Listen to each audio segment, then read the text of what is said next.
తెలంగాణపై మరో అఖిలపక్షం దిశగా కాంగ్రెస్ పెద్దలు సంకేతాలు పంపుతున్నారు. ఈ మేరకు సోమవారం సాయంత్రం అత్యవసరంగా పార్టీ సీనియర్లతో అధినేత్రి సోనియా గాంధీ మంతనాలు జరిపారు. ప్రత్యేక రాష్ట్రం ప్రకటిస్తే తెరాసను విలీనం చేస్తామన్న ప్రతిపాదన కూడా ఇందులో చర్చకు వచ్చినట్లు సమాచారం. రాష్ట్ర వ్యవహారాలు చక్కదిద్దడంతో పాటు తెలంగాణ అంశంపై కాంగ్రెస్ కసరత్తు మొదలుపెట్టింది. సోమవారం సాయంత్రం తన నివాసంలో పార్టీ ముఖ్య నేతలతో కాంగ్రెస్ అధినేత్రి సోనియా గాంధీ మంతనాలు జరిపారు.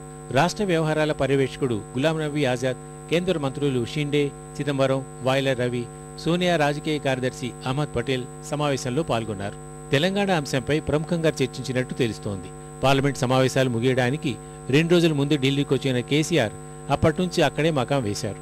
ఈ నెలాఖరులోపు తెలంగాణపై నిర్ణయం వెలువరించే దిశగా సంకేతాలు వస్తాయని చెప్పిన ఆయన గత వారం 2 సార్లు వాయిలా రవితో భేటీ అయ్యారు. తన మనసులో మాటలన్నీ వాయిలా రవి ముందు పెట్టినట్టు సమాచారం. వాటిపై సోనియాతో మాట్లాడి తదుపరి కార్యాచరణ చెబుతానని ఆయన హామీ ఇచ్చినట్టు తెలుస్తోంది. అందులో భాగంగానే కేసీఆర్తో చర్చల వివరాల్ని ఆయన ఈ సమావేశం ముందు పెట్టినట్టు తెలిసింది.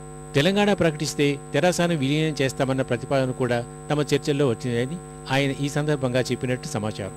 ఇదే సమయంలో తెలంగాణ ఇస్తే వచ్చే లాభ నష్టాలు, ఇవ్వకపోతే జరిగే పరిణామాలన్నిటిపై సమావేశంలో పాల్గొన్నవారు ఎవరి అభిప్రాయాలు వారు వ్యక్తం చేసినట్టు సమాచారం.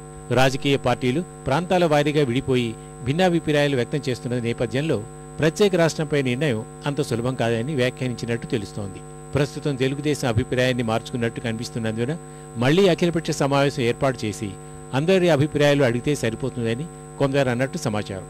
సమావేశం వివరాలు ప్రధాని దృష్టికి తీసుకెళ్లిన తర్వాత తదుపరి నిర్ణయం తీసుకునే అవకాశం ఉంది. ఇవాళ చైనా వెళ్తున్న వాయిలా రవి తిరిగొచ్చాక మరోమారు కేసీఆర్తో భేటీ అయ్యే సూచనలు ఉన్నాయి. సోనియా నివాసంలో జరిగిన సమావేశం ఖచ్చితంగా సానుకూల ఫలితం ఇస్తుందని తెరాస పొలిట్ బ్యూరో సభ్యుడు బి వినోద్ కుమార్ ఆశాభావం వ్యక్తం చేశారు. తెలంగాణ కీలక దశకు చేరుకుందని, కేసీఆర్ ఢిల్లీకి వచ్చిన తర్వాత చేసిన ప్రయత్నంలో భాగంగానే ఇది జరిగిందన్నారు. ఖచ్చితంగా తెలంగాణకు సానుకూలంగా నిర్ణయం జరుగుతుందని ఆశిస్తున్నట్టు చెప్పారు. కాంగ్రెస్ తెలంగాణ ఇవ్వడానికి సిద్ధమైతే ఆ పార్టీలో విలీనం దిశగా సానుకూలంగా ఆలోచిస్తామని వినోద్ వెల్లడించారు.